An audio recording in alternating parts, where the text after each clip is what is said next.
보시겠습니다. 다니엘서 9장 1절로 3절. 오늘 낮에 담임 목사님께서도 다니엘 말씀을 전해주셨는데 복습하시는 마음으로 들으시면 되겠습니다. 다니엘서 9장 1절로 3절 함께 읽겠습니다. 메대 족속 아하수에로의 아들 다리오가 갈대아 나라 왕으로 세움을 받던 첫해 곧 그 통치 원년에 나 다니엘이 책을 통해 여호와께서 말씀으로 선지자 예레미야에게 알려주신 그 연수를 깨달았나니 곧 예루살렘의 황폐함이 70년 만에 그치리라 하신 것이니라. 내가 금식하며 베옷을 입고 죄를 덮어 쓰고 주 하나님께 기도하며 간구하기를 결심하고. 아멘. 방금 읽으신 2절에 보면 예레미야가 알려주신 연수를 다니엘이 70년 후에 깨달았다라는 것이죠. 이런 날이 올 것이라는 것을 아마 예레미야는 몰랐겠지만 하나님의 말씀에 순종해서 전했더니 이렇게 되어졌고 이스라엘 나라가 회복되어졌다는 것을 기록하고 있습니다. 그렇기 때문에 우리도 우리에게 주시는 말씀 또 전하라고 감동 주실 때 그대로 전할 수 있는 그런 우리 모두가 되기를 주님 앞에 간절히 소원합니다. 말씀을 이제 나누면은 잘 아시지만 이 다니엘은 이스라엘 유대 민족이 1차, 2차, 3차에 나누어서 포로로 끌려갈 때 첫 번째 1차 포로로 끌려갔던 사람입니다. 그때는 10대 청소년이었지만 이 다니엘서가 1장부터 쭉 진행되어져서 6장에 이르면 이미 이 다니엘은 공직에 60년 이상에 있었고 나이는 80대가 되어진 많은 시간이 흘렀죠. 그러니까 첫 번째 느부갓네살 왕을 섬겼고 그의 아들 벨사살 또 섬겼고 그리고 지금은 세 번째라고 할 수 있는 다리오 왕이 있을 때 그 얘기가 되어지는데 이방 땅에서 그것도 최고위 공직생활 많이 바쁘지 않겠습니까? 그것을 60여 년이나 하면서 지내왔는데 그러한 다니엘에 대해서 성경이 우리에게 분명하고도 또 중요하게 알려주시는 것은 이 다니엘은 기도하는 사람이었는데 항상 기도하는 사람이었다는 것이죠. 쉽게 볼 수 있는 부분이 아닐 것 같습니다. 일반 사람이면 몰랐어도 총리라는 정말 자기 시간을 낼 수 없는 그런 삶을 살면서도 어떻게 그런 기도 생활을 했을까? 항상 기도하는 사람이라는 것은 그냥 항상 기도했다라는 그 정도의 의미가 아니겠죠. 인내하면서 억지로 시간을 내어서 그냥 기도했다, 그거로 끝, 그런 뜻이 아니지 않습니까? 여기서 항상 기도했다라는 말은 기도가 어떤 것인지 아는 사람이었고 그 기도를 통하여서 무엇을 이루어내야 하는지 아는 사람이었다는 뜻이 되겠죠. 그 말은 기도를 하나님이 왜 시키시는가, 다른 일은 몰라도 가장 먼저 이 다니엘에게 있어서 이 기도의 의미는 그냥 그 시간을 채우는 정도가 아니라 자신이 먼저 하나님을 만나는 그 통로가 되어지는 것이고 또 자기 자신에게도 여러 가지 문제가 있었을 텐데 그 문제를 해결하는, 때로는 해결되지 않아도 초월할 수 있는 유일한 방법이 바로 이 기도라는 것을 알았던 다니엘이라는 것을 그런 뜻으로 우리가 볼 수 있겠고, 그러면 나에게 기도는 어떠한 것인가 그렇게 한번 생각해 볼 수가 있겠죠. 나는 기도를 하고 있는가, 하고 있다면 왜 기도하는가, 어떤 기도를 하고 있는가 하는 건요. 그래서 우리가 자주 듣는 바와 같이 기도라는 것은 그냥 나 혼자의 독백이 아니라 들으시는 분이 있고 대답하시는 분이 있는 대화이기 때문에 이런 기도의 의미를 생각해 볼 수가 있겠고요. 어떤 전에 우리 교회 왔던 부흥 강사 한 분이 말을 하기를 우리의 신앙을 유지하기 위해서는 최소 하루에 1시간은 기도해야 된다.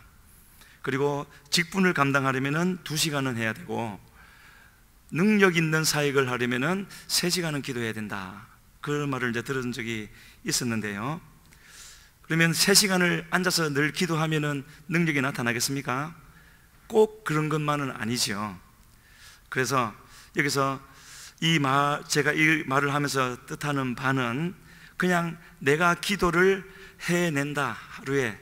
물론 처음 시작할 때는 억지로라도 하는 그런 과정이 있겠지만 그냥 매일같이 내가 작정한 시간을 해낸다 하는 그런 개념이라기보다는 내가 왜 기도를 해야 되고 기도라는 것 안에는 무엇이 있는가 하는 것을 알으라는 뜻으로 1시간, 2시간, 3시간 이런 말이 나오는 것이 아니겠는가 생각하게 됩니다.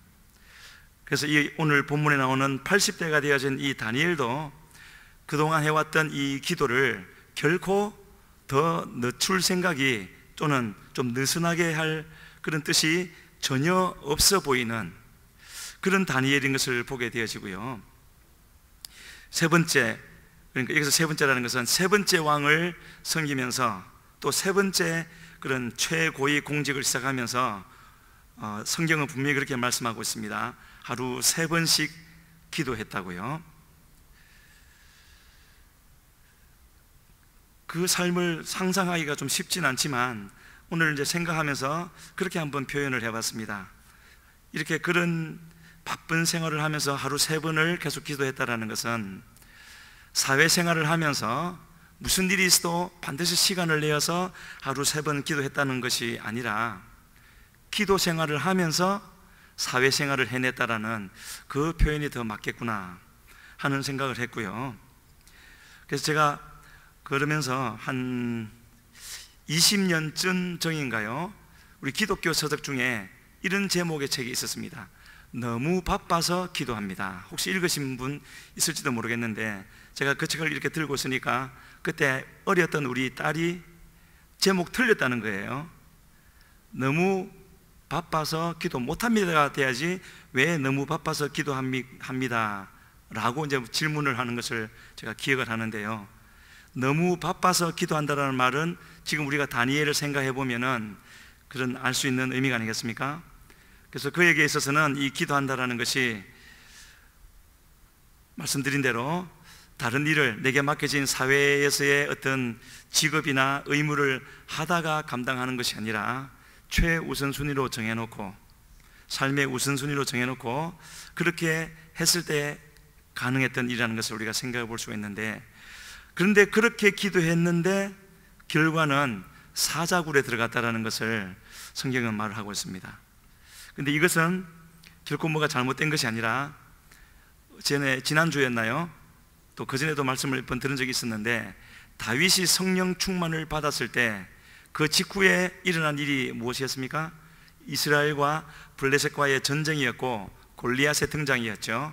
그것은 다른 이유 때문이 아니라 다윗이 성령 충만을 받았다, 다윗 속에 성령 하나님이 함께 계신다 하는 것을 나타내기 위한 것, 바로 그것과 같은 이유로 다니엘이 뭐가 잘못되어서가 아니라 그렇게 3번 기도를 했고 그 기도를 계속 하고 있기 때문에 지금 사자굴에 들어가는 일도 있었고 이 과정을 통하여서 하나님이 하시고자 하는 일이 있다는 것, 우리는 이렇게 생각을 할 수 있어야 되겠고요.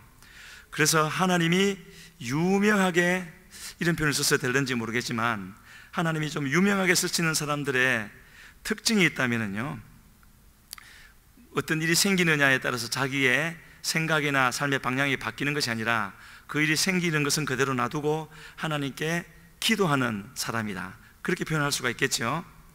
그래서 이 다니엘도 오늘 본문에도 나와 있었지만 포로 생활이 70년이 거의 다 갈 때쯤, 나이가 들어서 80세가 넘었고 포로 생활도 70년이 다 되어갈 때쯤 예레미야 선지자가 오래전에 보냈던 그 예레미야 서를 읽고 있는데 깨닫게 되어진 거죠.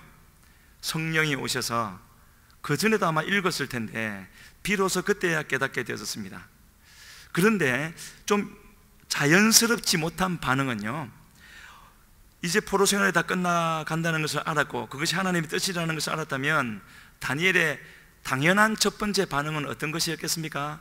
할렐루야, 감사합니다, 사람을 찾아다니면서 이 소식 전하고 하나님이 내게 깨닫게 해주셨습니다. 곧 포로 생활이 끝난다고 합니다. 돌아갈 준비하십시오. 이렇게 해야 될 것 같은데 오늘 본문에서는 그렇게 하지 않았다고요. 3절에서 뭐라 그랬습니까? 금식하며 베옷을 입고 죄를 덮어쓰고 기도하며 간구하기로 결심했다 그랬죠. 어떻게 그런 기쁜 소식을 깨달았는데 저런 결심을 하게 되어지는가? 그래서 이 다니엘은요, 어떤 사람에게 저런 결정을 하게 되어졌는가 하는 것을 이제 나누기를 원하는데, 그 큰 나라, 당시에 가장 큰 나라였죠. 120도나 되는 그 큰 나라는 혼자 다스릴 수가 없어서 총리를 무려 3명이나 두었고, 그리고 다니엘이 그 중에 한 명이었고, 지금은 다니엘서 6장 얘기를 하고 있습니다. 나중에 9장까지 이제 갈 텐데요. 세 총리 중에 한 명이었고, 그러면서 다니엘서 6장 3절을 보면 다른 두 총리보다도 다니엘이 더 뛰어나서 왕이 더 좋아했다고요. 3절 한번 같이 읽으시겠습니다.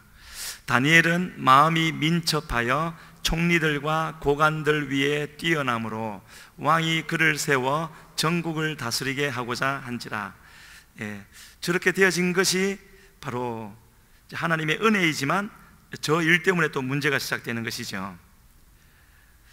그래서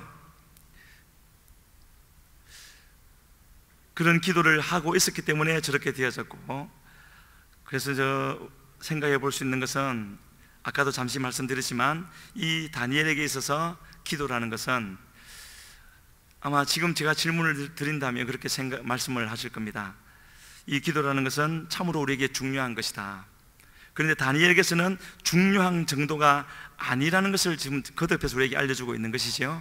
가장 그냥 중요한 것이 아니라 가장 중요한 것이고, 그리고 어쩌면은요, 성경에 그렇게 말씀하고 있지 않으니까 단정해서 말을 할 수는 없지만 이 다니엘이라는 사람이 포로로 끌려가야만 했던 이유가 바로 거기서 이런 기도를 해야 했기 때문에, 그래서 거기서 이런 기도를 하는 것이 그의 삶의 사명이었고 그가 달려갈 길을 다 가는 그 부분이었다 하는 것을 우리가 생각할 수가 있고, 그래서 우리 성도님들 모두도 요새 기도하기를 더 힘쓰고 계시겠지만은 저도 그렇습니다. 참으로 저런 부분을 읽게 되어지면은 너무 부럽고, 어떻게 그런 기도, 이것을 그런 기도라는 것은 그냥 최우선 순위를 두고 그런 기도를 해낼 수가 있었을까? 하나님이 붙잡고 쓰시는 그런 기도를 할 수가 있었고, 자기가 가야 할 길을 다 갈 수 있는 그런 기도를 할 수 있었을까? 우리 성도님들은 그렇게 하고 있다고, 내 기도가 나를 붙잡아주고 있고 나를 흔들고 넘어뜨리려고 하는 일이 있어도 흔들림 없이, 또 흔들렸어도 기도를 하고 나면은 다시 새 힘을 얻고 바로 서게 되고 가던 길을 다시 달려갈 수 있는 그런 신앙생활을 하고 있는가라고 생각이 드십니까? 한번 스스로 우리가 생각을 해봐야 될 문제라고 생각하고요. 그런 확신이 누구에게나 있어야 되겠지요. 어떤 확신요? 내게 어려움은 있다 할지라도 지금 내가 가는 이 길은 하나님이 나에게 맡기신 일이고 나는 또 그 일을 하고 있고 주님이 나와 함께하고 계시고 나는 주님의 길에서 어긋나지 않았다. 이런 확신이 있어야 되지 않겠습니까? 그런 확신이 없다면 담대함을 가질 수가 없겠지요. 그래서 아마도 이 다니엘은 그러한 확신을 가지고 있었고 또 자기에게 주어진 그 사명을 감당하기 위해서 아마도 그런 마음으로 생활을 했을 것 같습니다. 그 기도 시간이 되어지면은 자신에게 주어진 총리로서의 그런 부담, 또 일, 의무, 책무 그런 것들이 있었지만 기도 시간에 되어지면은 그냥 그대로 놓고 기도하는 거죠. 마무리하고 회의 중이라서 나중에 말을 하자면 그런 것이 아니라 그냥 놓고, 제가 우리 교회 건물에서 있는 신학교 강의도 하고 있는데 그 전체 일을 총무처럼 맡아서 하는 전도사님이 있습니다. 한참 강의를 하다 보면은 갑자기 알람이 딱 울립니다. 끝나는 시간이라는 거죠. 그래서 한참 강의하고 있다가도 제가 그걸 더 이어가면은 학생들 쉬는 시간이 없어지기 때문에 문장이 안 끝나도 그 울리면 저는 바로 끝내고 나옵니다. 그러니까 좋아하더라고요. 아마도 다니엘도 기도 시간에 대해서는 그런 마음으로 했을 것 같고, 이 기도에 대해서 중요한 교훈을 가르쳐 주시는 마태복음 6장 6절을 보면은 그렇게 말씀하십니다. 기도할 때에 내 골방에 들어가서 그냥 들어가는 것이 아니라, 들어갔으면은 문을 닫고, 뒤로 문을 닫고 들어가서 기도하라고요. 기도한다라는 것은 세상과의 단절을 전제로 하는 거죠. 마음은 그대로 세상에 두고 몸만 와서 있는 것이 아니고요. 분명히 말씀하시기를 너의 골방, 내 골방에 들어가서 기도하라고 하시거든요. 나의 골방이 있어야 되겠죠. 어느 장소를 말하는 것이 아니라 하나님과 나만의 장소, 기도하는 시간만큼은 어떤 것에도 방해를 받지 않는, 그런 것은 원한다고 만들어지는 것이 아니라 오랜 세월 기도하면서 또 힘쓰면서 만들어져 가는 거죠. 성벽이 쌓아져 가는 것처럼요. 그래서 반드시 기도의 골방에 들어갈 때는 뒤로 문을 닫고 그렇게 하라는 말씀이 있는데, 다니엘이 꼭 그렇게 했을 것 같습니다. 그는 어떤 누군가의 그런 도움을 받거나 상담을 받거나 요즘처럼 어떤 일을 하기 위해서 세미나를 참석하거나 그럴 필요가 없이 그냥 기도 시간에 되어지면은 있던 자리에서 물러나서 하던 일을 놓고 주님 앞에 와서 기도하는, 그렇게 기도할 때 하나님은 해야 할 일에 대한 그런 필요한 것도 알게 해 주셨을 것이고, 또 더 잘할 수 있도록 도와주셨을 것이고요. 그리고 그가 다른 사람들에게, 느부갓네살에게, 벨사살 왕에게, 또 다리오에게 해줘야 할 말들, 앞으로 있을 일들, 바로 그 기도할 때 하나님이 알려주셨지 않겠습니까? 그러한 기도의 시간들이 우리에게 꼭 있어야 되겠고요. 그러하면은 갑자기 조용해졌습니다. 그렇게 하면은 주님 앞에 더 힘을 내어서 누가 뭐라 하든 갈 수가 있을 것 같습니다. 그래서 다니엘의 삶에, 이 다니엘서에서 나타나고 있는 그의 기도의 삶을 분명하게 보여지는, 그 자신에게 기도가 얼마나 중요한 것이었는가 하는 것을 보여주는 세 가지 사건이 있죠. 1장에는 우상의 제물을 먹어야 했을 때 먹지 않고 열흘간 시험 삼아 채식만 하기로 했을 때, 그가 그냥 채식만 했겠습니까? 정말 간절히 기도했겠죠. 여차하면 쫓겨날 뿐만 아니라 자기도 죽고 그 담당하는 관리도 죽을 수가 있는 일이었기 때문에 정말 간절히 기도했을 것 같고, 하나님은 그 기도를 들으시고 고기 먹은 사람보다도 더 얼굴이 좋게 해주셨죠.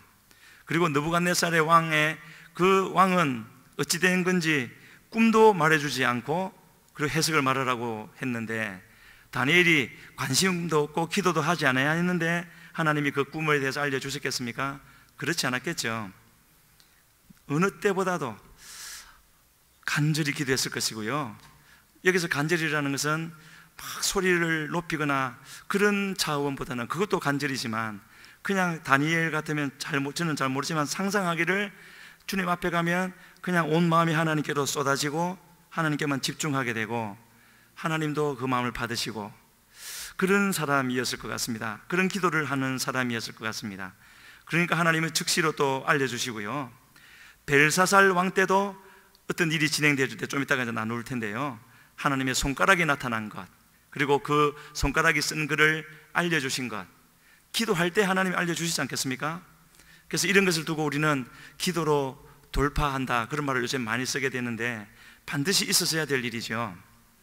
어떤 사역자나 큰 직분을 맡은 자뿐만 아니라 하나님을 믿는 사람 누구든지 기도로 돌파하는 일이 반드시 있어져야 되는 것이죠. 왜냐하면은 내게는 반드시가 아니라 누구든지 문제가 있고, 또 사단은 어떻게 해서든지 나를 넘어뜨리려고 하는 시도를 할 것이기 때문에 그냥 가만히 있어서는 안 되지 않겠습니까? 반드시 기도함으로 이겨내는 일이 있어야 되는 것이죠. 그래서 앞서 말씀드렸던 그 세 가지를 잠깐만 말씀드리면은, 느부갓네살의 꿈 때문에 이 바벨론에 있는 모든 지혜자들, 박사들, 술사들, 점성술사들 뿐만 아니라 다니엘과 세 친구들도 이제 죽게 되어졌지 않습니까? 다 죽여버리라. 해석을 못하면 다 죽여버리라고 했을 때 다니엘은요, 그 순간에 자기의 세 친구 하나냐, 미사엘, 아사랴, 바벨론 말로는 사드락, 메삭, 아벳느고, 이 세 친구들에게 빨리 전가를 보내가지고 그 자리에서 기도하라고 하고 자기도 이제 기도에 들어갔죠. 정말 간절한 기도를 했을 텐데 그때 하나님이 알려주시는 장면이 다니엘서 2장 19절로 22절에 나와 있습니다. 같이 읽으시겠습니다. 이에 이 은밀한 것이 밤의 환상으로 다니엘에게 나타나 보임에 다니엘이 하늘에 계신 하나님을 찬송하니라. 다니엘이 말하여 이르되 영원부터 영원까지 하나님의 이름을 찬송할 것은 지혜와 능력이 그에 있음이로다. 그는 때와 계절을 바꾸시며 왕들을 패하시고 왕들을 세우시며 지혜자에게 지혜를 주시고 총명한 자에게 지식을 주시는도다. 그는 깊고 은밀한 일을 나타내시고 어두운 데에 있는 것을 아시며 또 빛이 그와 함께 있도다. 이 기도는 이미 이제 기도하고 응답받고 하는 말이신데, 이 기도를 하는 다니엘은 빨리 응답을 받아야 내 목숨, 우리 세 친구들의 목숨을 구할 수 있을 텐데 하는 그런 다급한 마음으로 한 기도가 아니라는 걸 알 수가 있죠. 그런 문제가 왔지만 이미 그의 마음에는 하나님은 모든 것을 알고 계시고 답이 있고 길이 있다는 것을 알고 그것을 구한 기도였습니다. 그리고 하나님께 온 마음을 기울였고, 그래서 밤에 환상에 나타났다는 것은 기도했다라는 것이죠.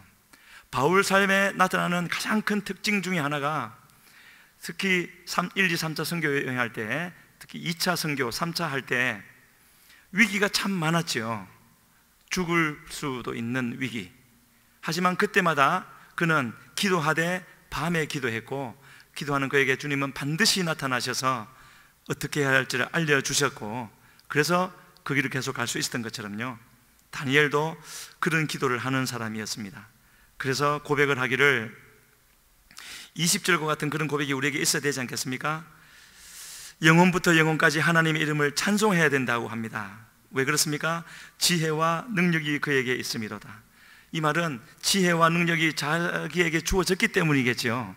그런 일이 있었기 때문에 그 하나님을 찬송하는 것이죠. 이런 고백이 우리에게도 있어야 되겠고, 저런 고백이 있다면 우리의 믿음은 더 커질 수밖에 없고 더 단단해지는 것이죠. 또 21절에 왕들을 패하시고 왕들을 세우신다고요.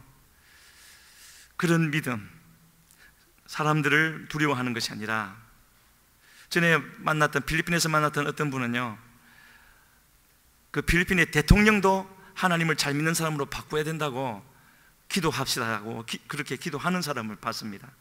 근데 그냥 하는 말이 아니라 진짜로 믿고 하는 그런 기도를 하고, 동력자들에게도 계속 그렇게 기도 같이 하는 그런 걸 봤는데요, 우리도 그런 믿음을 가져야 될 줄로 믿습니다.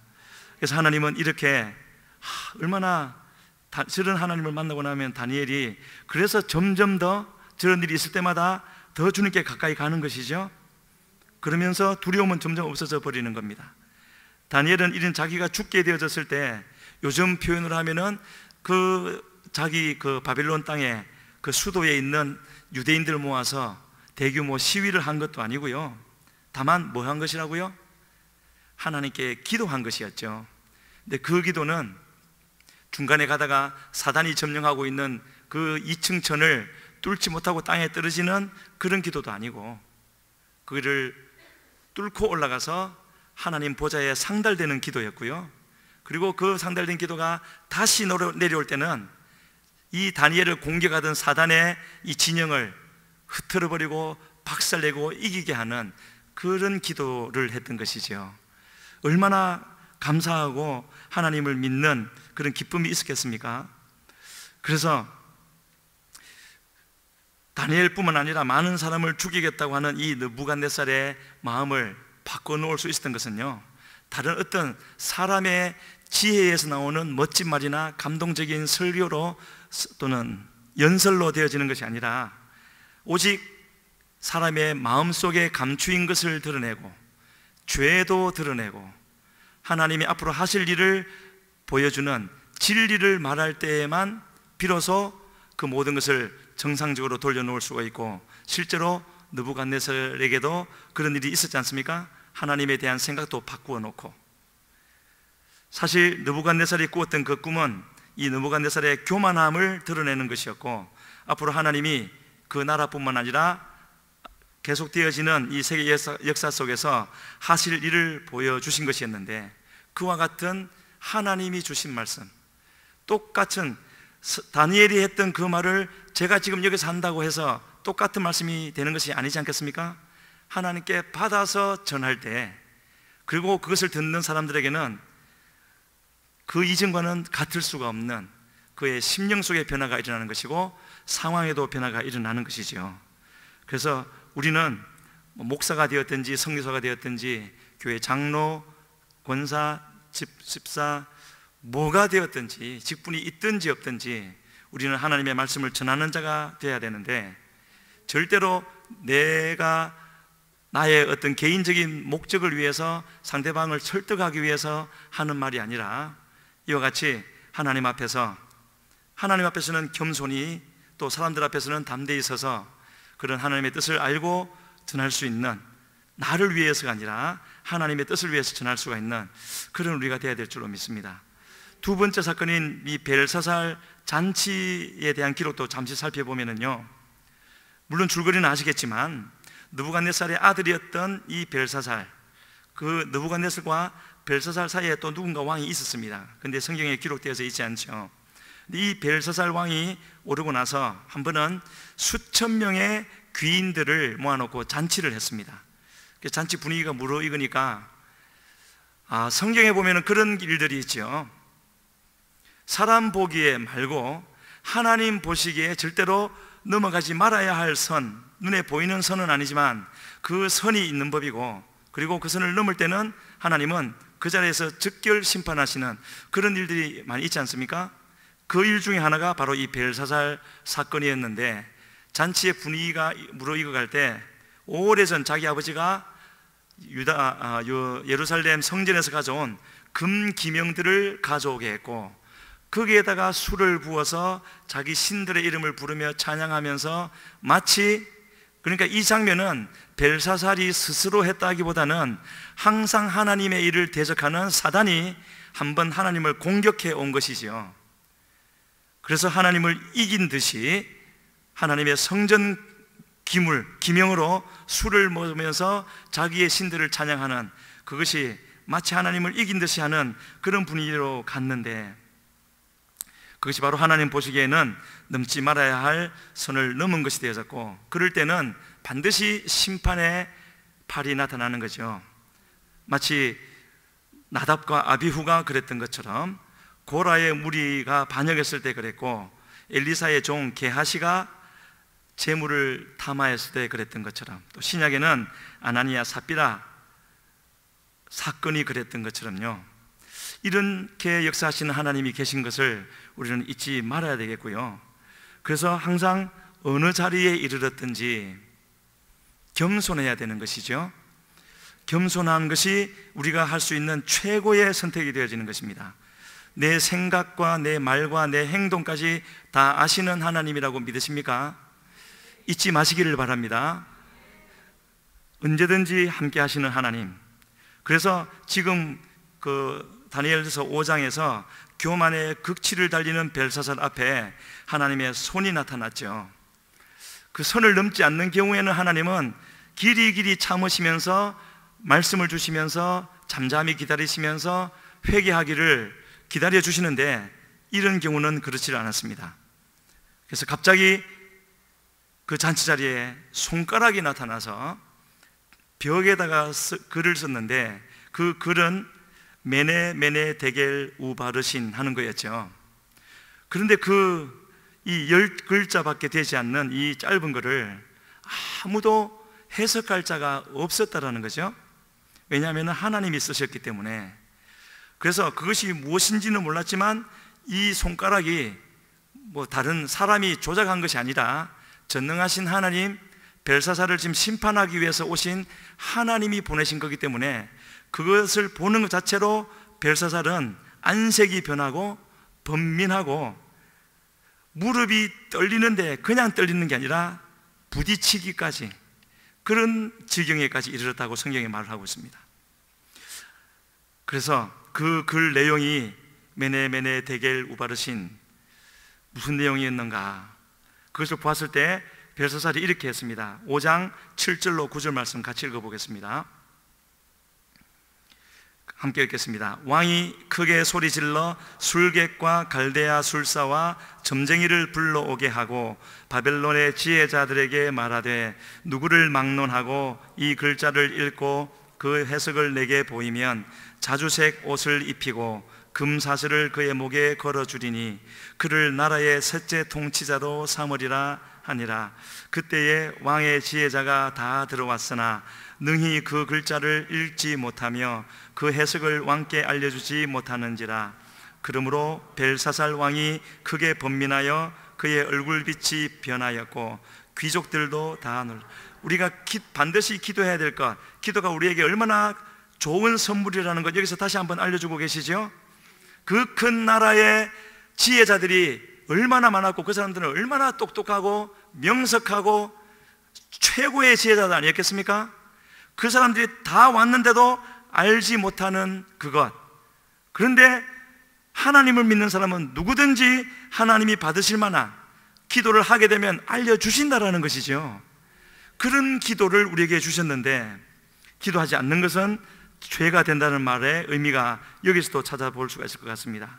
그래서 하나님은 심판을 경고하셨고요, 이렇게 하나님의 심판이 경고되어지면 아무리 사람이 평안을 외친다고 그 심판이 평안으로 바뀌는 것 아니죠. 여기서 해결책은 뭐밖에 없습니까? 빨리 하나님의 뜻을 파악하고 무엇이 잘못됐는지를 알아서 그것을 위해서 기도하되 하나님께 기도하는 것이죠. 그 외에는 다른 방법이 없는 겁니다. 그래서 빨리 회개해야 할 죄를 찾는 것이 최선의 방법이 되어질 텐데요, 그렇다면 중보 기도의 사명을 감당하는 우리로서는 바로 그 심판의 대상이 되는 사람이 기도할 수 없는 사람일 때, 믿음이 없거나 아무튼 기도할 수 없는 사람일 때 그 대신해서 기도해서 하나님의 뜻을 알려주는 그런 역할을 해야 되는 것이고, 지금 다니엘이 그런 일을 하고 있는 것이죠. 우리가 하나님의 말씀을 전도하고 전할 때 흔히 생각하기 쉬운 것은요, 사람들은, 특히 믿지 않는 사람은 어떤 하나님에 대한 무서운 말씀, 심판에 대한 말씀, 이런 것 듣기를 싫어할 것이다, 그렇게 생각하지 않습니까? 물론 그렇습니다.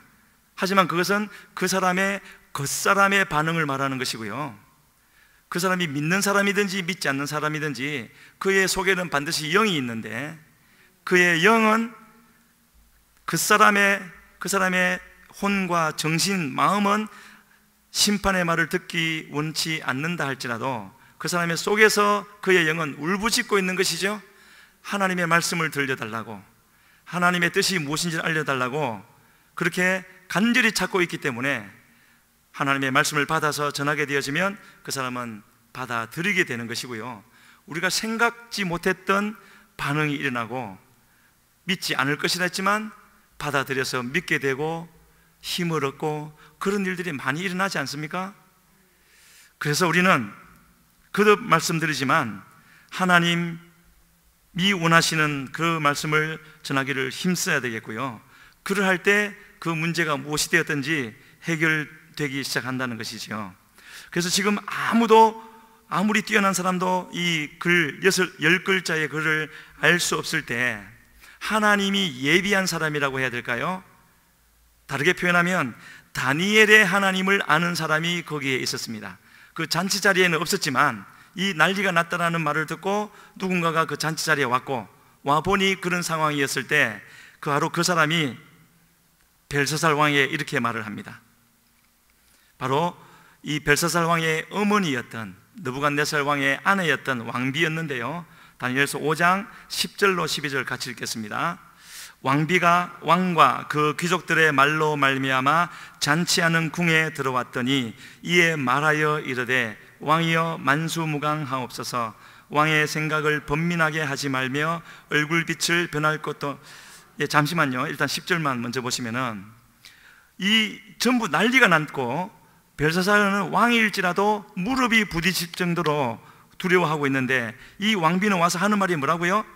왕이여 만수무강하옵소서. 그리고 그 다음은요, 생각을 번민할 필요도 없고 얼굴빛을 변할 것도 없다라는 거죠.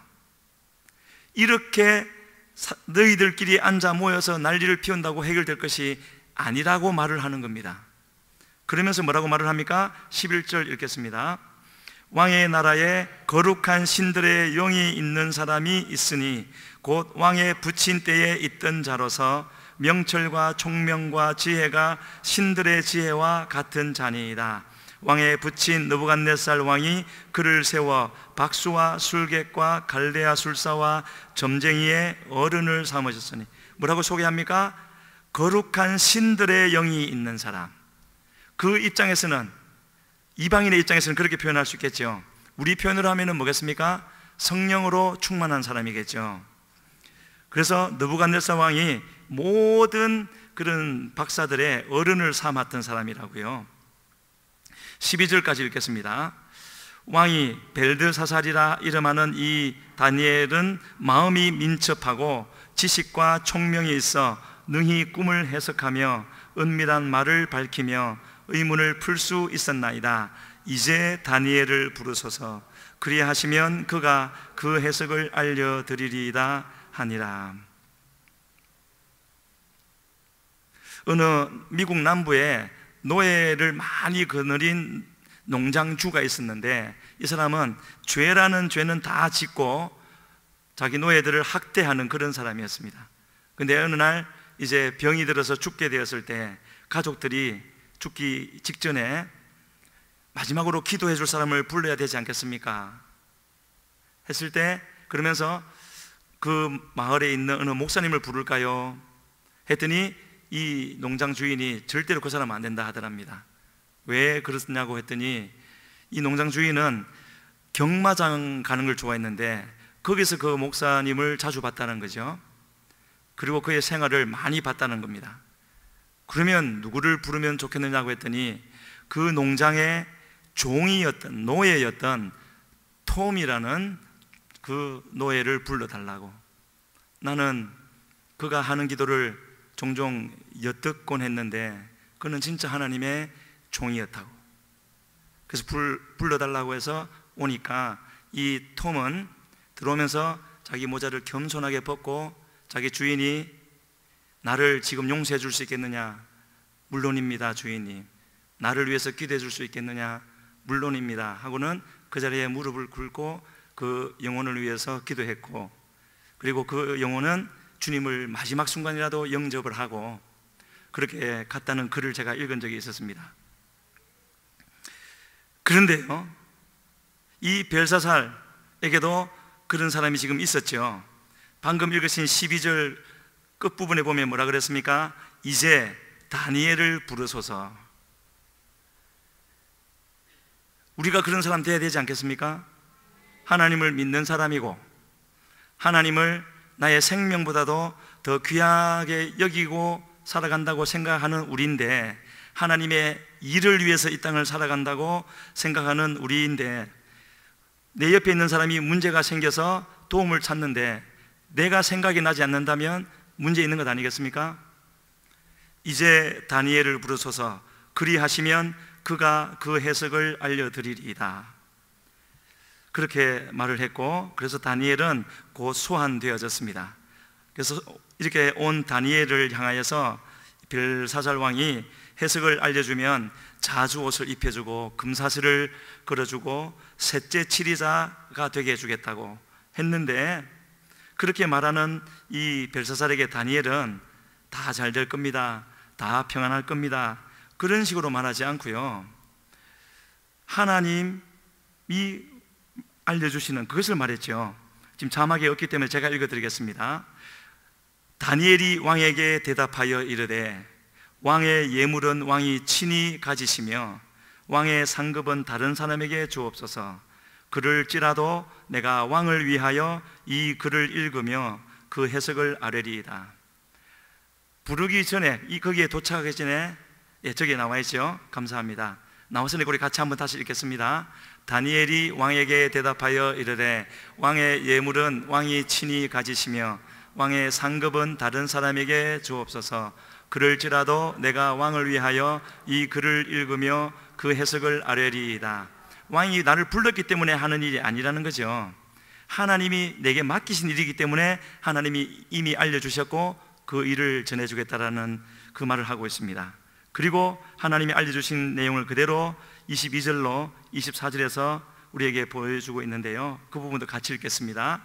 벨사살이여, 왕은 그의 아들이 되어서 이것을 다 알고도 아직도 마음을 낮추지 않. 22절요. 22절에 잠깐만요. 22절에 이것을 다 알고도 그렇게 했는데, 이것이 뭐냐면은 아버지 느부갓네살 때에 있었던 일입니다. 아버지 느부갓네살도 교만이 그냥 올라갈 대로 갔을 때 하나님이 그를 쳐서 짐승 같은 삶을 살게 하신 적이 있죠. 그리고 나중에 깨닫고 겸손해지니까 다시 회복시켜 주셨는데, 그걸 말하는 겁니다. 이것을 다 알고도 아직도 마음을 낮추지 않냐고, 아직도라고 했기 때문에 하나님의 기회를 주셨던 것이죠. 23절 읽겠습니다. 도리어 자신을 하늘의 주제보다 높이며 그의 성전 그릇을 왕 앞으로 가져다가 왕과 귀족들과 왕후들과 후궁들이 다 그것으로 술을 마시고, 왕이 또 보지도 듣지도 알지도 못하는 금, 은, 구리, 쇠와 나무, 돌로 만든 신상들을 찬양하고, 도리어 왕의 호흡을 주장하시고 왕의 모든 길을 작정하시는 하나님께는 영광을 돌리지 아니한지라. 이름으로 그의 앞에서 이 손가락이 나와서 이 글을 기록하였나이다. 여기서 우리가 마음에 새길 부분은요, 벨사살에 대한 말이지만 우리에게도 새길 부분이 있죠. 23절에 자신을 하늘의 주저보다 높이며, 물론 여기에서는 하나님의 성전 그릇으로 술 마실 사람은 없겠지만은요, 자신을 하늘의 주제보다 높이는 일은 자주 행하게 될 겁니다. 내 이름을 내려고 하는 생각을 할 때, 또 내고자 뭔가를 할 때요, 그게 바로 여기에 해당되는 것이고요. 그리고 또 벨사살을 책망하시는 말씀, 왕의 호흡을 주장하시고 왕의 모든 길을 작정하시는 하나님께는 영광을 돌리지 아니한지라. 자기 이름을, 우리 이름을 넣어서 한번 읽어봐야 되겠죠? 도리어 김병국의 호흡을 주장하시고 김병국의 모든 길을 작정하시는 하나님께는 영광을 돌리지 아니한지라. 하나님이 뭔가를 위해서 써주셨는데, 사람들이 이렇게 기뻐할 때 마음을 다하여서 하나님께 영광을 돌려드리고 나는 빠져야 되는데, 말로는 하나님께 영광이라고 하면서 그 사람들의 그것을 가로채는 것, 그런 걸 말하는 거죠. 그렇게 하니 24절에 뭐라 그랬습니까? 하나님 앞에서 이 손가락이 나와서 이 글을 기록하였나이다. 그러면서 이제 메네메네 데겔 우바르신을 해석하는 글이 26절로 28절에 나와 있습니다. 거기도 우리 같이 읽겠습니다.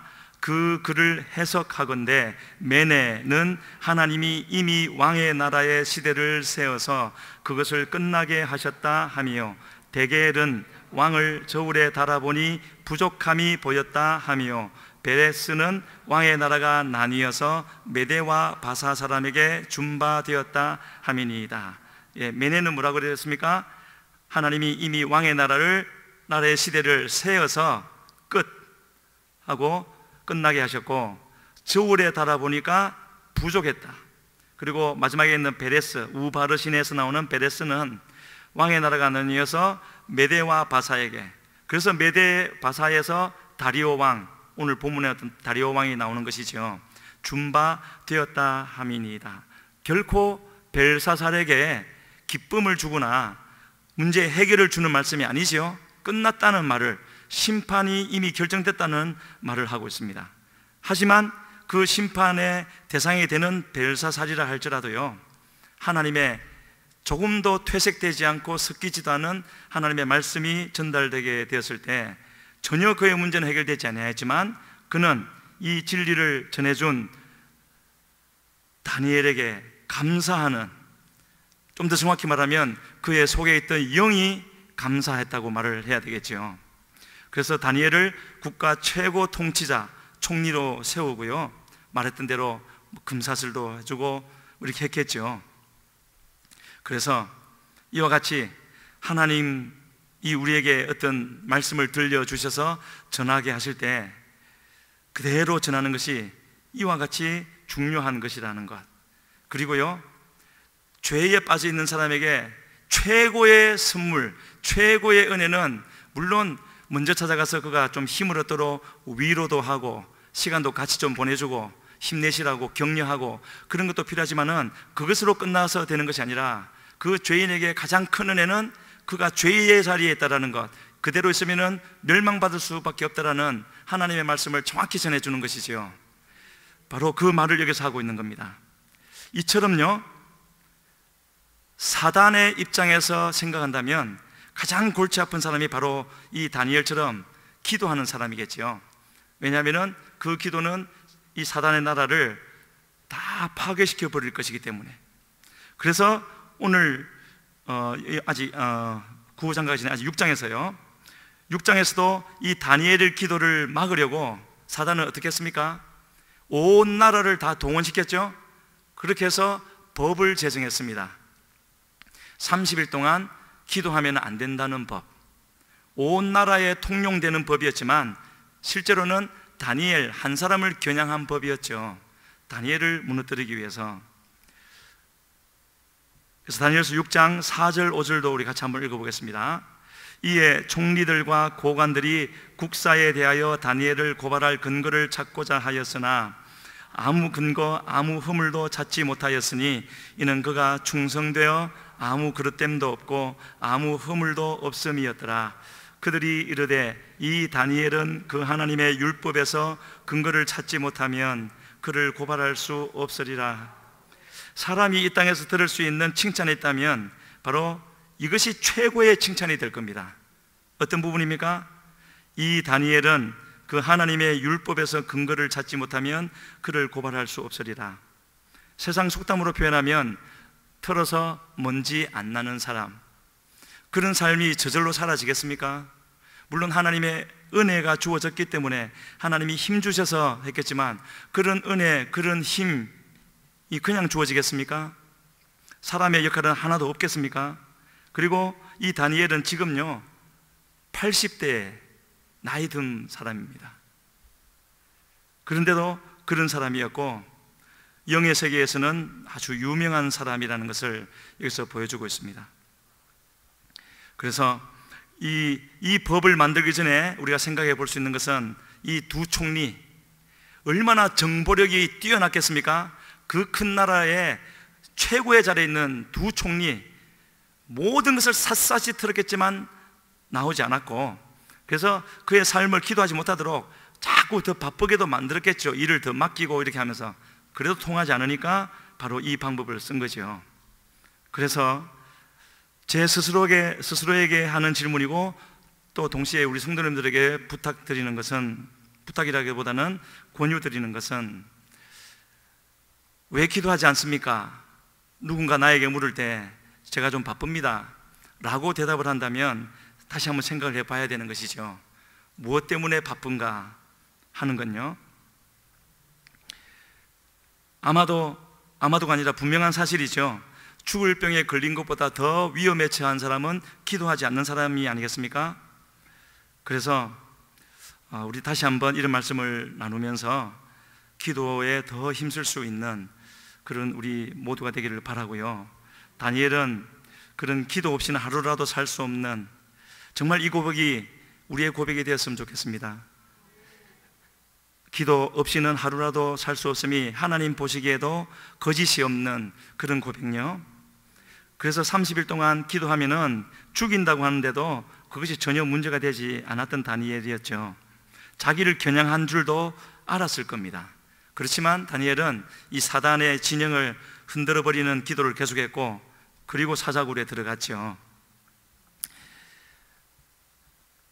그와 같은 기도를 하기 위해서 다니엘은 많은 노고를 기울였을 것이다 하는 걸 우리는 쉽게 짐작할 수 있습니다. 그리고 그 사드락 메삭 아벳느고가 그때까지 같이 있었는지는 모르겠지만 기도의 동력자가 없다라는 것은 기도하기가 더 힘든 일임에도 불구하고, 또 그 큰 나라, 이 바벨론이라는 나라는요 굉장히 문화가 발달했고, 또 믿지 않는 나라가 문화가 발달하는 것은 향락의 문화가 되는 법이죠.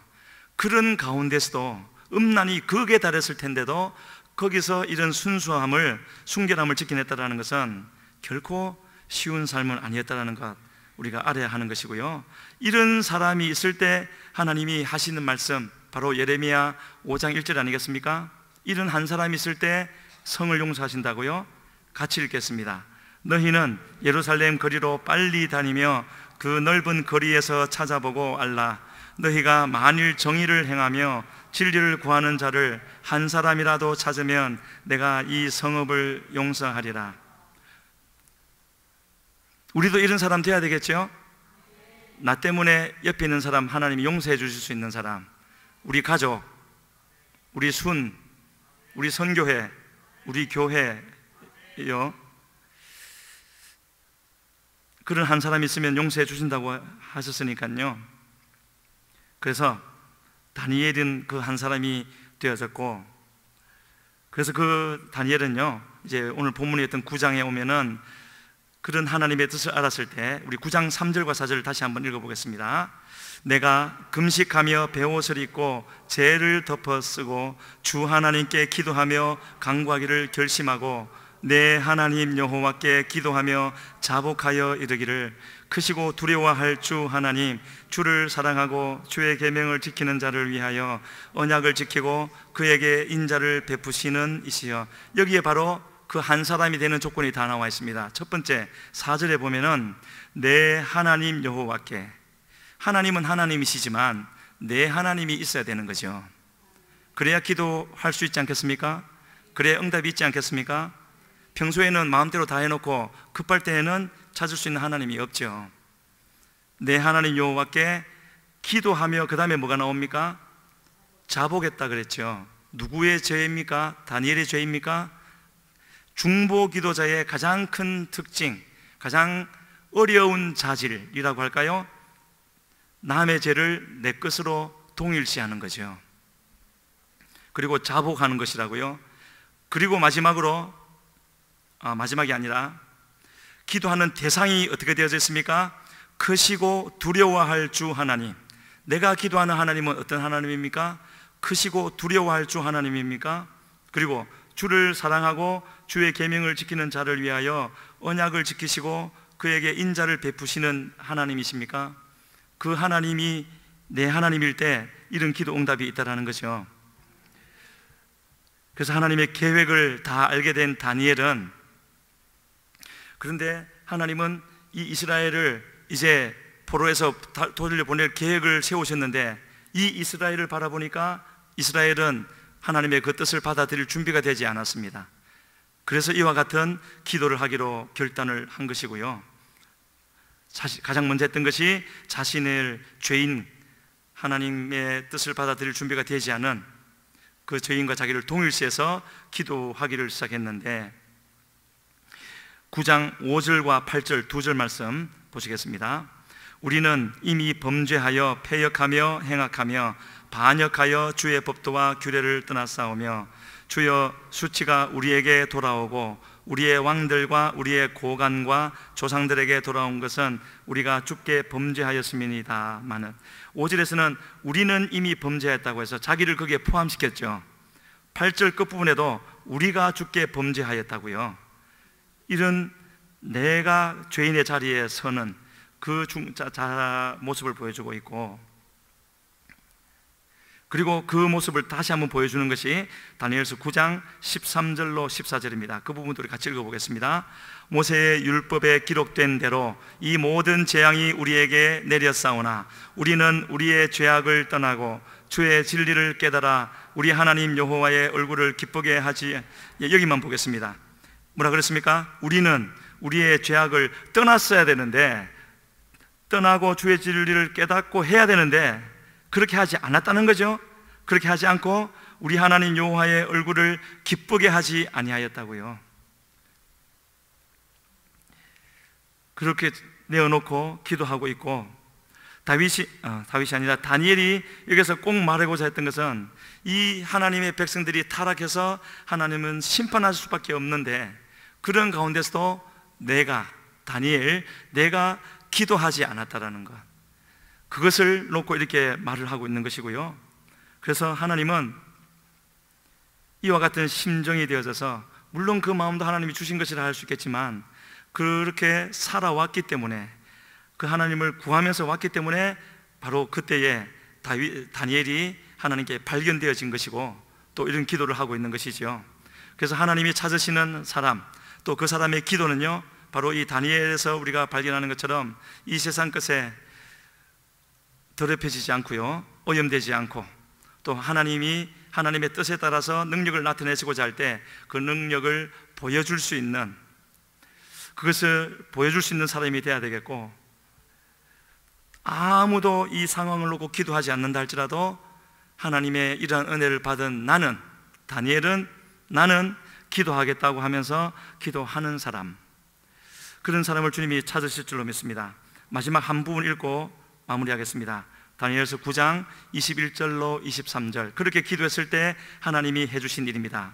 곧 내가 기도할 때에 이전에 환상 중에 본 그 사람 가브리엘이 빨리 날아서 저녁 제사를 드릴 때 즈음에 내게 이르더니, 내게 가르치며 내게 말하여 이르되, 다니엘아, 내가 이제 내게 지혜와 총명을 주려고 왔느니라.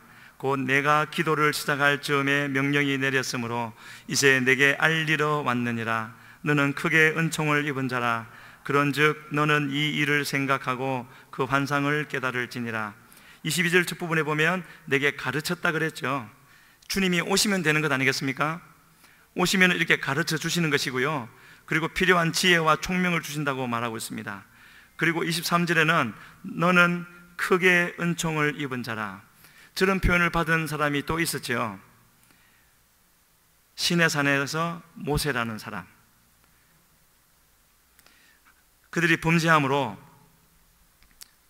하나님이 전체를 다 멸하신다고 할 때 하나님은 이 모세에게도 은총을 입은 자라고 하시면서 그의 기도를 들으시고 그들을 다 사해 주셨던 그 장면이 출애굽기 32장과 33장에 잘 나와 있습니다. 하나님의 은총을 입혀 주셔서 알아야 할 것을 알게 하시고, 또 기도하게 하셔서 모든 상황을 바꾸시고 하나님이 예비하신 그 승리의 자리에 이르게 하시는 그 일이 바로 여기에 있는 이 한 사람을 통해서 이루어지고 있다는 것을 성경이 오늘 우리에게 알려주고 있는데, 지금은 나라적으로도 그렇고 교회적으로도 그렇고 전 세계적으로도 하나님의 백성된 자는 반드시 기도해야 될 줄로 믿습니다. 기도해야 때가 된 줄로 믿습니다. 만약에 우리 여기 앉아 계신 성도님들, 또 방송으로 예배에 참석하시는 분들 중에 자기의 죄는 물론이겠지만은요, 다른 누군가의 죄가 보이거나 또 나라의 죄가 보이거나 하면은 그거는 그냥 보이는 게 아닙니다. 하나님이 기도하라고 사인을 보내시는 겁니다. 모든 것을, 불필요한 부분을 내 삶에서 제거하고 하나님의 앞에 나와서 기도하기를 힘쓰는 우리 성도님들 되기를 간절히 바랍니다. 그렇게 할 때 여기서 말씀하신 대로 하나님이 성령을 보내주셔서 필요한 것을 가르쳐 주시고 지혜와 총명과 은총을 주셔서 우리의 그 기도를 통하여서 우리의 공동체, 우리 교회, 우리 대한민국을 다시 살려주시는 것이 하나님의 뜻인데, 그렇게 이루어지게 될 줄로 믿습니다. 우리 시간에 결단하시는 마음으로, 하나님, 우리의 마음을 열어주시옵소서. 주의 성령의 불로, 말씀의 물로 우리의 마음을 깨끗이 씻어주시고, 주님께서 함께 할 수 없는 모든 세상에 속한 것은 이 시간에 다 씻어버리고 태워버리게 하여 주시고, 주님께서 받으실 수 있는 것만, 주님께 속한 것만 우리의 마음속에 있게 하여 주시옵소서. 주님만 바라며 살아가게 하여 주시고, 주의 말씀이 나에게 전부가 되게 하여 주셔서 기도에 힘쓰며 나가는 우리의 삶이 되게 하여 주시옵소서. 주여 부르시고 기도합니다. 주여.